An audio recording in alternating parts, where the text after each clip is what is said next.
Shri Ashok Chawla, Chairman Competition Commission of India, Shri Pankaj Patel, Chairman Gujarat Wiki State Council, Shri Agarwal, Director General SWIPA, distinguished guests present here, friends from media. I am privileged to be here for the inauguration of SWIPA's lecture series, which is proposed to be a continuous feature and also an interactive knowledge sharing platform.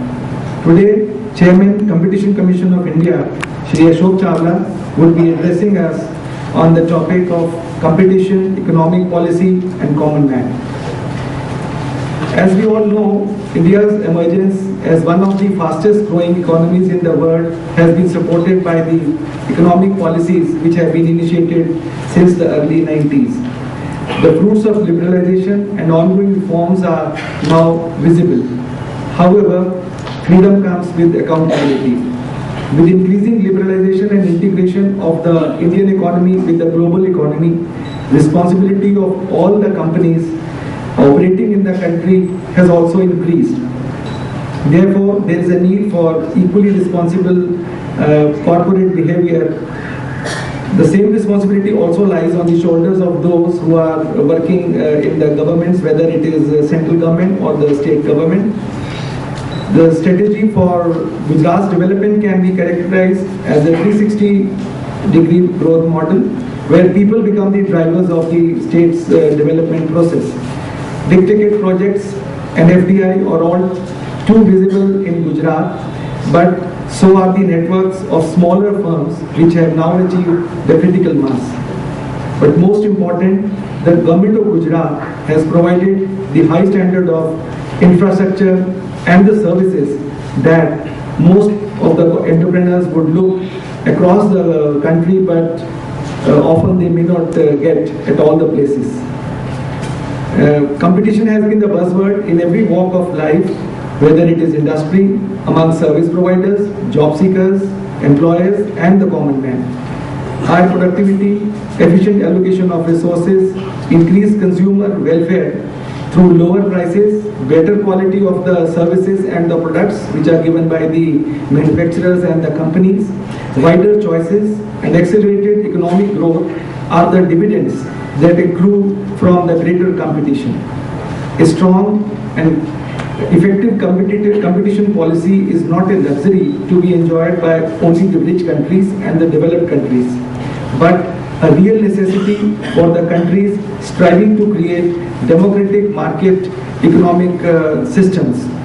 Thus, it is important that while fostering competition, our laws and regulatory architecture effectively guard against the market failures, which very adversely affect the common man. The Competition Commission has been undertaking advocacy, awareness and training. I am happy to note that the Commission has been organizing a number of seminars, workshops and training programs in different parts of the country. For ensuring competition in the market, enforcement of the competition law only is not sufficient. It is perhaps more important that policies of the government and the regulators are pro-competition, except when specific social or other objectives are required to be met. The role of Competition Commission must be distinguished from that of the sector regulators, because presently in our country we are also having number of sector and service regulators also. The service regulators have their definite role, such as setting the prescriptive rules for the market suppliers and monitoring them. On the other hand, Competition Commission's role would mostly come after the transactions have taken place as per the rules and regulations framed by the service regulators. It is supposed to intervene only where anti-competitive activity has taken place. Reform is an ongoing process. We have to continuously strive to ensure that our laws and institutions grow and develop with the changing times, encourage entrepreneurship, investments, growth, and make our companies globally competitive. However, ensuring free and fair competition is equally important for smooth functioning of any market economy. The government is committed to encourage responsible self-regulation, but with accountability and transparency. Once again, I welcome Shri Ashok Chawla to his Karma Bhumi of Gujarat today and wish him a success. Thank you. Jai Jai Karma Gujarat.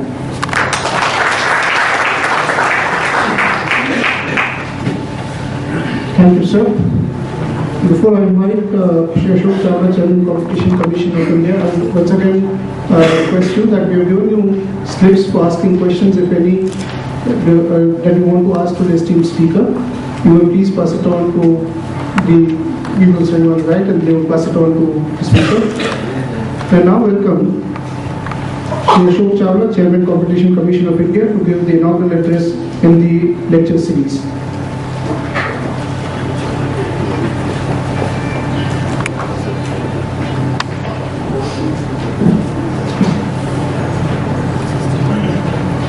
Chief Secretary, sir, Mr. Pankaj Patel, Mr. Agarwal, Director General of the Institute, colleagues from Gujarat, many of whom I have had the privilege of working with and sitting at their feet, distinguished participants, ladies and gentlemen. It is indeed a privilege to be here today to deliver this lecture in a new series under the aegis of the Sardar Patel Institute and FICCI. It affords me an opportunity to share my thoughts on the subject. It also provides me an opportunity to walk down memory lane. It is almost 40 years, though it seems like the other day, that 7 of us of the 1973 batch of the administrative service reached Ahmedabad after the initial training at Mussoorie. We knocked at the doors of the predecessor of SPIPA, then known as the Gujarat Institute of Training in Administration, GITA. The director of the institute then, like Shri Agarwal is today, was Mr. N. Mittal, a distinguished civil servant who rose to be the Central Vigilance Commissioner. Interestingly, and perhaps appropriately, Gita was located in a complex called New Mental Hospital. We were put up in the Vishram Grah near Delhi Darwaza, which was known as the Old Civil Hospital. And so we started our professional journey in Gujarat, going from the civil hospital to the mental hospital and back every evening. My memory tells me that for all 7 of us, that was the first exposure to Gujarat. A new region, a new language, a new culture, and of course different food and eating habits. While we slowly learned to cope with the new sights and sounds, what stood out even in the early days was, 1, the warmth and easy level of acceptance of outsiders by the people, and 2, the fabled spirit of enterprise, from the street corner shopkeeper to the biggest textile magnate. It is these qualities of head and heart which have put the people and state of Gujarat far ahead of the others.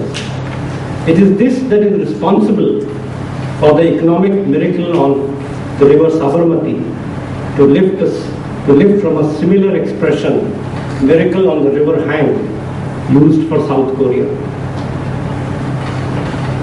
Ladies and gentlemen, to speak on the evolution of economic policy to such a distinguished gathering, many of whom have been participants in the economic miracle, would be like carrying coals to Newcastle. Nevertheless, let me attempt a helicopter view of the economic landscape to start with, then I'll move on to competition, and lastly to consumer welfare. The architects of independent India were deeply influenced by socialism, and this is reflected in the manner in which the levers of economic power were vested in the state during the first 30 years or so of planned economic development. This was perhaps necessary because private enterprise was shy and had limited resources. Hence, the state provided the anchor in economic activity, be it steel plants, be it power plants, be it fertilizer companies, be it oil refineries. A logical corollary was heavy touch centralized planning of the Soviet variety. Another corollary was tight leash on what the private sector could do and where it could do. Basically, the model of economic development at that time was reliance on capital goods production, import substitution, and laying the foundations of an emerging India. Winds of change started blowing, albeit feebly, in the 1980s. 1991 was, as is now repeated ad nauseum, a watershed in the history of India's economic development. Physical controls in the form of industrial licensing gave way to financial controls. Trade policy was rationalized and protective tariff barriers were substantially lowered. The tax regime was made more business friendly. Intellectual property regime was aligned with international best practices. Regulatory reform policies in various economic areas were pursued. How did the growth story respond to these policy changes? The GDP growth was an average of 3.5% per annum during the period 1950s to 1980s. This led to the famous expression, Hindu rate of growth, by the eminent economist Rajkrishna, presumably on the ground that Hindus are happy with getting things in moderation, so the Hindu rate of growth. Slowly, the country moved to a higher growth path. Between 1980 to 2000, growth was 5.5% per annum. In the decade beginning 2000, it is 8% and touched 9% for a few years before the financial crisis of 2008. Post-crisis, the growth story has slipped for a variety of reasons, largely domestic, partly global. The composition of the growth story also moved India into the league of emerging economies, in which the services sector contributes the most to the GDP. The share of services to GDP is now almost 60%. Industry contributes 27%, of which the share of manufacturing is 15.4%. The contribution of agriculture to GDP has declined to around 14%. This clearly indicates the shift away from a primary sector-driven economy. The Big Bang reforms of 1991 were not a consciously bold step in a new direction. In a way, they were thrust on the policymakers. India had then run headlong into its worst fiscal and balance of payments crisis. The fiscal deficit had ballooned then to nearly 9% of the GDP. The current account deficit had gone to almost 3%. There was a flight of capital from India, and confidence had plummeted to an all-time low. Hence the changes beginning 1991, which I just referred to.